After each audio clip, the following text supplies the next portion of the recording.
Hi friends, welcome back to the channel. In this video lecture, we are going to discuss an exceptionally important topic in medicine which has become very prevalent worldwide, that is obesity. You can download the PDF of this lecture from MediLectures app, link is in the description. Also, if you want to cover major units of Harrison in 35 hours of video content, you can check out our Harrison based revision videos on app which are currently priced at Rs 2000 only. In this lecture, we'll first discuss intro part, then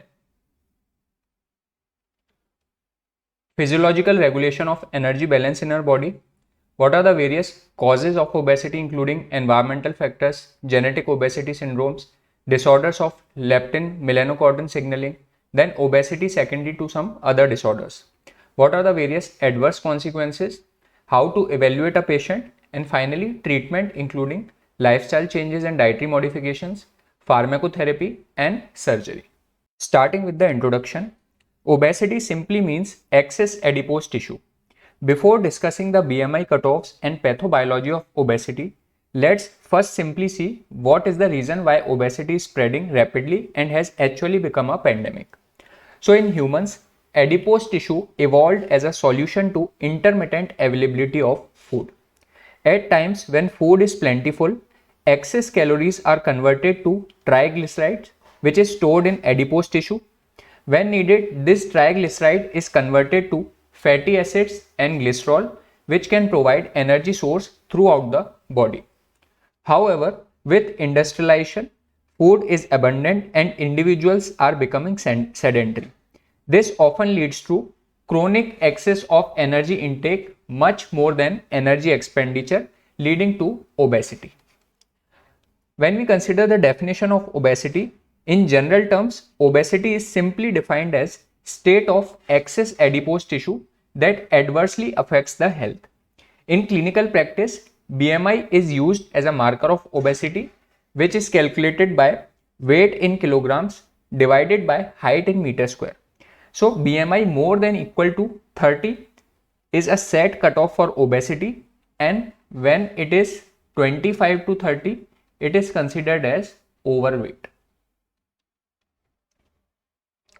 Now for very muscular individuals, body fat percentage calculation is better than BMI because BMI may overestimate the amount of body fat in such individuals. When we consider the distribution of body fat in obese, women usually tend to have distribution in subcutaneous tissues, particularly of buttocks, thighs, and upper arms, while men have distribution of adipose tissue in abdominal and truncal subcutaneous tissue. A simple distribution measurement is given by waist to hip ratio. Independent of how obese a person is, waist to hip ratio of more than 1 in men and more than 0.9 in women is associated with adverse health outcomes such as type 2 diabetes and dyslipidemia. So these are the BMI cutoffs. So if BMI is less than 18.5, it is underweight. Normal weight is 18.5 to 24.9. Overweight is 25 to 29.9, and more than 30 kg per meter square is obese. Now these cutoffs are slightly different for Asian populations. So underweight is same, but normal BMI in Asian population is 18.5 to 22.9. When the BMI is 23 to 24.9, it is overweight, and obese is more than 25 BMI in Asian population. Now before going to the causes of obesity, we will discuss the physiologic regulation of energy balance. So the center which controls hunger, satiety, and energy expenditure in our body is located in hypothalamus. The hypothalamus basically receives two broad types of signals relevant to energy balance. First one is circulating concentration of leptin, which is a hormone produced by fat cells, and its concentration is directly proportional to the adipose tissue in our body. Secondly, there are some peripheral hormones related to amount and type of food ingested. These include cholecystokinin, GLP-1, GIP, polypeptide YY, oxymodulin, insulin, etc. Now, these peripheral hormones are responsible for satiety, and together with leptin, these negatively regulate energy intake. These will negatively regulate the energy intake. Now, what is the net effect of these signals in hypothalamus? These will convert pro-peptide, pro-opiomelanocortin to alpha, beta and gamma MSH. Now, alpha and beta MSH will act on melanocortin 4 receptors, which leads to decreased food intake and increased energy expenditure, while gamma MSH will act on melanocortin 3 receptor, which is responsible for increased linear growth and lean muscle mass. Now, signaling through both these melanocortin receptors is also subject to negative control by neurons which produce agouti-related peptide, that is AGRP. This AGRP switches off the melanocortin receptors, both receptor 4 and receptor 3. And other is neuropeptide Y and GABA, which also inhibits the processing in this hypothalamus. Now, leptin, which suppresses food intake, also simultaneously stimulates pro-opiomelanocortin neurons and will inhibit neuropeptide Y and AGRP neurons.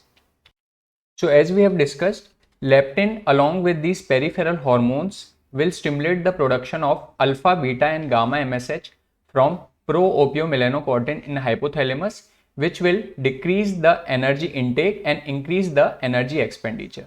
So, these peripheral hormones along with neural signal from vagus nerve contributes to satiety. These also acts on hypothalamus via projections from the brainstem. Now, there is one peripheral hormone, that is ghrelin. This hormone has opposite action to rest of the hormones. So, this increases in the unfed or hungry state and induces appetite by acting on hypothalamic neurons and its receptors on brainstem. This figure also shows that in presence of sufficient leptin, this leptin acts on leptin receptors in hypothalamus, leading to conversion of pro-opiomelanocortin to alpha and beta MSH, which acts on melanocortin 4 receptor, and this leads to reduced food intake and increased energy expenditure. In the absence of leptin, this AGRP negatively regulates this pathway, and there is inhibition of melanocortin 4 receptor, leading to obesity. This explains why humans born without functional leptin or leptin receptors, although normal weight at birth, become severely obese from an early age due to increased unsuppressible appetite. Now, let's see what are the effects of obesity. So, as we all know that adipocytes have evolved as highly specialized organelle which holds triglyceride in a manner which on metabolic requirement can be rapidly broken down to fatty acids and glycerol. So, what's the problem with obesity? There is no problem as far as adipose tissue is storing too much of fat, but it becomes a problem when non-professional cells are being forced to take up and store fat. So, this is the basic problem in obesity. Now, we are discussing the various causes of obesity. So, first we will discuss environmental factors, then genetic factors, and finally some secondary causes of obesity. So, environmental factors include sedentary lifestyle like increased screen time of television, smartphones and less physical activity. Urbanization has led to limited access to parks, open spaces for exercise and playing. Also, there is over dependence on vehicles instead of walking or cycling. Unhealthy food environment like easy availability of high calorie, low nutrient food, availability of food delivery apps, fast food culture and sugary beverages. Food marketing and advertisement, work and school environments like long working hours and desk jobs and limited physical activity in schools. Sleep patterns are also important as poor sleep hygiene and sleep deprivation affects hormones regulating appetite. Now, lack of adequate infrastructure like footpaths, cycling paths, etc. will also lead to obesity. So, all of these are important environmental factors responsible for the obesity pandemic. Now, let's discuss some single gene disorders leading to obesity.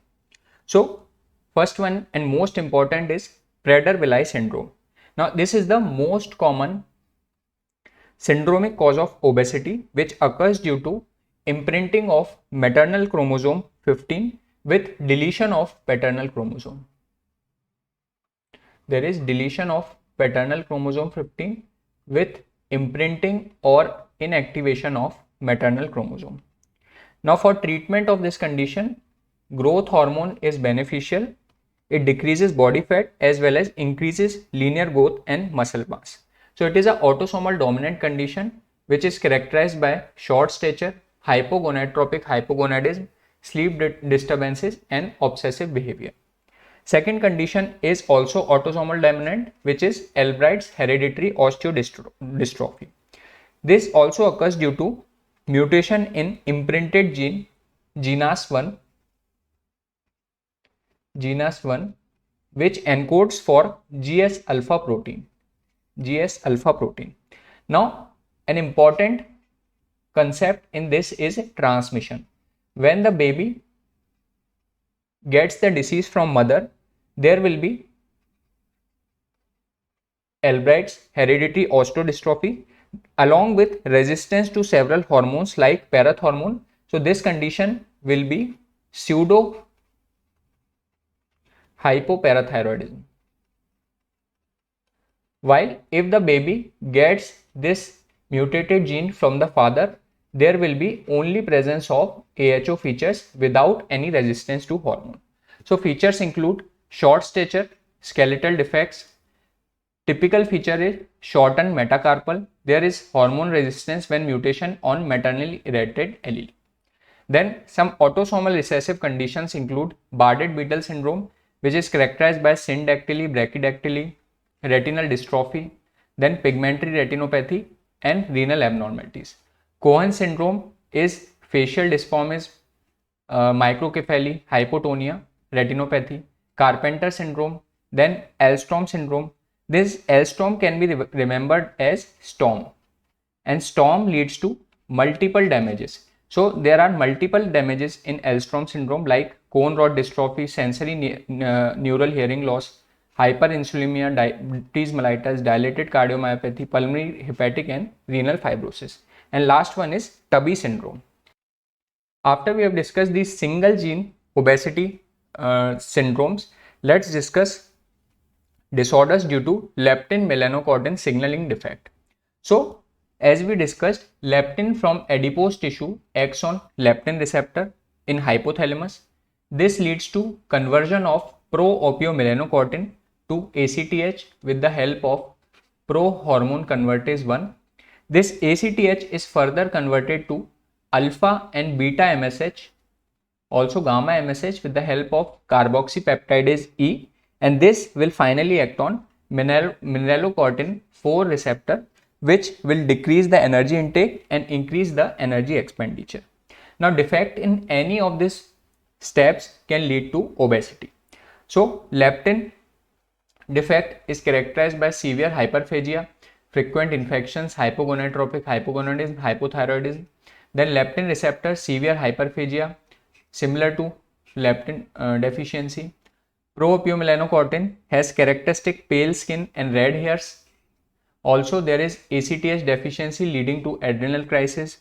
Then pro-hormone convertase 1 has associated small bowel enteropathy, etc. So these are the steps in the pathway whose defect can lead to genetic obesity syndrome. Now after the melanocortin 4 receptor, the downstream to receptor includes genes like single-minded 1, brain-derived neurotropic factor, tropomyosin receptor kinase B and SH2B1. Now in addition to hyperphagia in these disorders, a characteristic feature is behavioral disturbances. So all these disorders which are below the melanocortin 4 receptor will also have behavioral disturbances. Now most common gene associated with monogenic obesity is mutation of melanocortin 4 receptor, and MC4R agonist, which is used in POMC or leptin receptor deficiency, is drug which is in phase 2 and phase 3 clinical trials, setmelanotide. So this can be a potential important question. Then obesity can also occur secondary to other disorders like endocrine disorders, which can lead to significant weight gain, includes hypothyroidism. Therefore, we have to always order a TSH in a patient of obesity who is having difficulty losing weight. Weight gain can also be a presenting feature of Cushing syndrome due to glucocorticoid excess. Finally, insulinoma can also lead to obesity as insulin is an anabolic hormone and patient needs to eat more frequently than normal to avoid the hypoglycemia associated with insulinoma. Now, damage to hypothalamic regions which control energy balance can also lead to obesity. This can occur due to tumors like craniopharyngiomas, inflammatory masses, or after a severe head injury. These disorders will lead to unstable appetite and hunger, leading to obesity. Now, what all can be the adverse consequences of obesity? So, firstly, obesity is a state of insulin resistance, chronic inflammation, and alteration in hormones like leptin. There is increase in leptin, increase in resistin, and decrease in adiponectin. So all these factors are responsible for predisposition to major metabolic, endocrine, and cardiovascular diseases.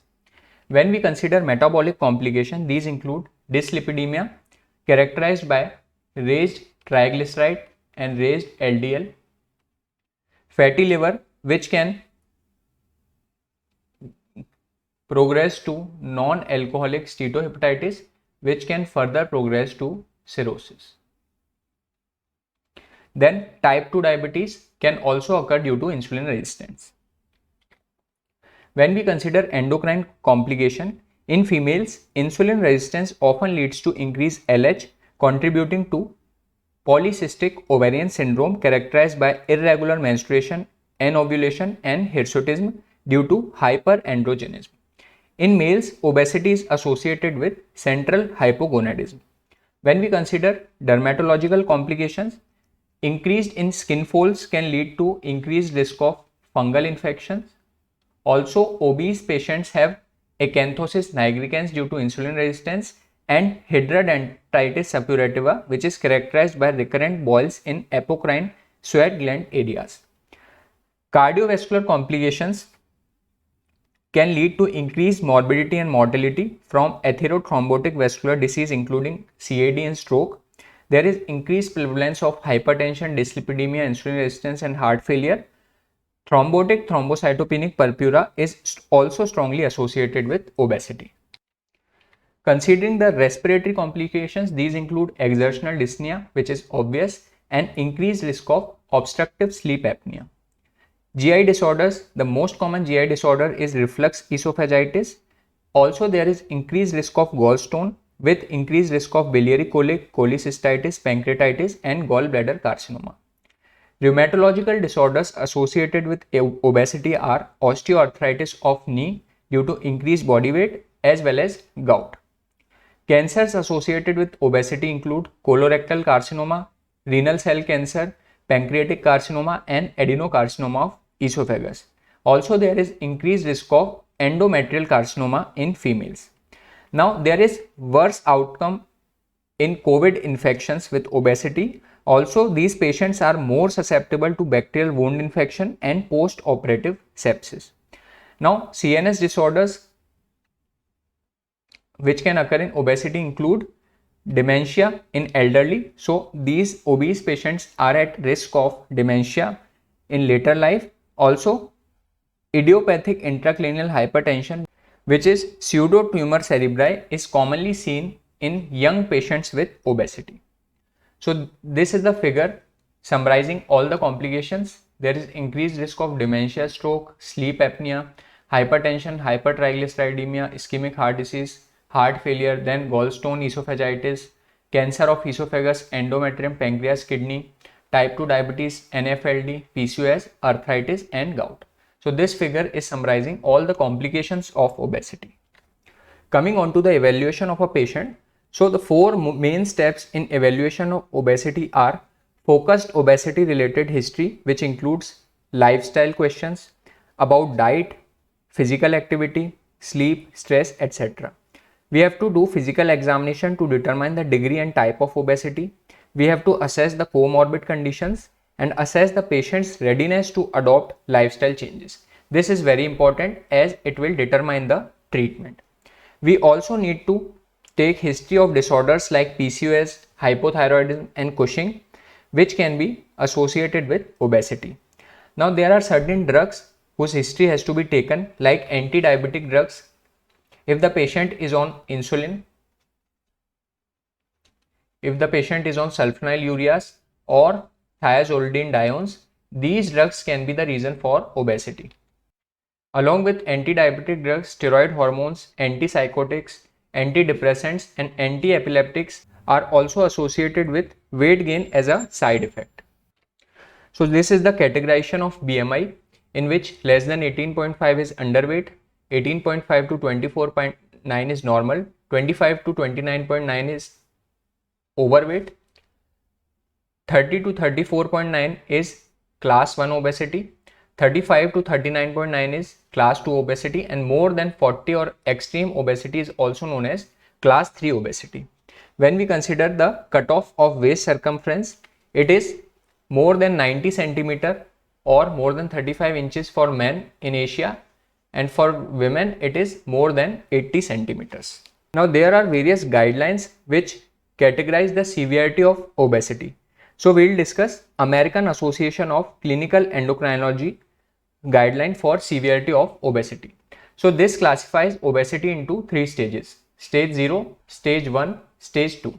Stage 0 is obesity without any complications, stage 1 is having mild to moderate complication, and stage 2 has severe complications. So all these patients will be overweight or can be obese as well. In stage 0, the patient is metabolically healthy obese with no biomechanical complications. For treatment or prevention, we just have to prevent the complications. Secondary prevention is used and suggested therapy is lifestyle modification. In stage 1, if the patient is having prehypertension, hepatic steatosis, OSA, that is obstructive sleep apnea with apnea-hypopnea index of 5 to 30 per hour and mild symptoms, or osteoarthritis with WMX score of 1 to 5. This is stage 1. So for this, we have to treat the complication. This is the tertiary mode of prevention, and in this we have to modify the lifestyle. We can also consider some drugs. Finally, stage 2 is severe complications. So if the patient is developing any form of insulin resistance in the form of pre-diabetes, metabolic syndrome, type 2 diabetes, this categorizes it as stage 2, and presence of NASH, presence of hypertension, OSA with symptoms or AHI more than 30, and osteoarthritis with WMX score 5 to 10 or knee replacement surgery also make it severe. So in this also we have to treat the complication. This is a tertiary mode of prevention. Then along with lifestyle, we will consider drugs as well as surgery. So after we have set the picture in detail, let's come on to the treatment of this condition. So firstly, the primary goals of treatment are to improve the obesity related comorbidities and quality of life of the patient. Along with that, we have to decrease the risk of developing future obesity related complications. Now setting an initial realistic weight loss target is important, which can be around 8 to 10% of weight loss over 6 months duration. Treatment focuses on lifestyle management, which includes dietary therapy, physical activity and behavioral therapy. Then there are some drugs which can be centrally acting or peripherally acting, which we will discuss in detail. There are some oral devices, and finally surgery for morbidly obese patients. So let's discuss the treatment protocols in detail one by one. Starting with lifestyle management. So obesity care involves attention to 3 essential steps of lifestyle. First is dietary habits, then physical activity and behavior modification. When we consider diet, guidelines of various societies recommend initial treatment with a calorie deficit of 500 to 750 kilocalorie per day compared with patient's habitual diet. This reduction is consistent with goal of loss of 1 to 2 lbs per week. It is important that dietary counseling remains patient-centered and the selected goals are SMART. SMART means specific, measurable, agreed upon, realistic and timely. Occasionally, a very low calorie diet of around less than 800 kilocalories per day is used to attain a rapid and significant weight loss of 15 to 20 kg over 3 to 6 months period, and this diet can be used for severely obese patients. This diet will also require the monitoring, so this is preferred only in specialized centers. Physical activity in combination with dietary management helps further cutting some extra kilos of body fat. So at least 150 minutes per week of moderate intensity or around 75 minutes of vigorous intensity aerobic activity is preferred and should be spread throughout the week. This is recommended for treatment of obesity. Now, cognitive behavioral therapy is used to help change and reinforce new dietary and physical activity behaviors. The strategies include self-monitoring techniques like journaling, weighing food, measuring activity, then stress management, stimulus control like using smaller plates, not eating in front of television, social support and problem solving, and cognitive reconstructing to help patients develop more positive and realistic thoughts about themselves. So this is the BMI cutoff and types of treatment used. So diet, exercise, behavioral therapy has to be used after the BMI is 30 and after the BMI is 25 with comorbidities. Then pharmacotherapy has to be used after 30 and after 27 with patient having comorbidities, while surgery is recommended only if BMI is more than 40 in a patient without comorbidities and more than 35 in a patient with comorbidities. Coming on to adjuvant pharmacotherapy. So these drugs are indicated in a patient who has a BMI of more than equal to 30 or more than equal to 27 with comorbidities. So there are two types of drugs, centrally acting and peripherally acting. So centrally acting medication affects satiety and craving. These drugs act on hypothalamus. So there are three classes which include phentermine topiramate combination. Now phentermine is a sympathomimetic drug while topiramate is an anticonvulsant whose side effect is weight loss. So mechanism of weight loss by these drugs is stimulation of GABA, inhibition of carbonic anhydrase and inhibition of glutamate. The trials associated with these drugs are EQUIP and CONQUER trial. Second, centrally acting drugs are naltrexone bupropion combination. Naltrexone is a opioid antagonist and bupropion is a dopamine and norepinephrine reuptake inhibitor. So these basically increase the activity of alpha MSH, which decrease the energy consumption, acting on hypothalamus. Trials associated with these include CORE1, CORE2 and CORE-BMOD trial. Third drug is liraglutide, which is a GLP-1 analog, and trials associated with this are scale and scale maintenance trial. Now newer GLP-1 analog semaglutide has also shown benefit in obesity. Also GLP-1 and GIP analog tirzepatide is now used for obesity. It is now available in India as well. So the dose of liraglutide for management of diabetes is 1.8 milligram subcutaneous, while for obesity it starts from 0.6 milligram and can be increased up to 3 milligram subcutaneous. So obesity dose is higher for liraglutide. The peripherally acting medication is orlistat, which is a synthetic lipase inhibitor produced by mold, which is Streptomyces toxotricini. This is a slow reversible inhibitor of pancreatic, gastric and carboxyl ester lipase. Dose is 120 mg TDS. This blocks digestion of 30% of dietary fat and side effects include fatty oil stool, deficiency of fat soluble vitamins like vitamin A, E and A. Now oral device include devices like Gelesis 100, which is a water soluble gel. So after ingestion what it does is it occupies 25% of the cavity of stomach, therefore decreasing its volume. So this is approved for patients with BMI more than equal to 25. Finally, coming on to the last slide, that is role of surgery. So surgery is indicated in a patient with BMI more than equal to 40 or more than equal to 35 with comorbidities. Now only names have to be remembered for surgeries. we don't have to go into the detail. So these surgeries include restrictive, malabsorptive and malabsorptive type of surgery. Restrictive surgery include laparoscopic gastric bending or sleeve gastrectomy. Restrictive malabsorptive include Roux-en-Y gastric bypass, biliary pancreatic diversion and biliopancreatic diversion with duodenal switch. Also, there is something known as intraluminal gastric balloon, which can be placed endoscopically or can be ingested or can be orally ingested. These are recommended for patients who have BMI more than equal to 30 for up to 6 months of use. So this was all about the treatment, and we have discussed each and every point regarding obesity from Harrison.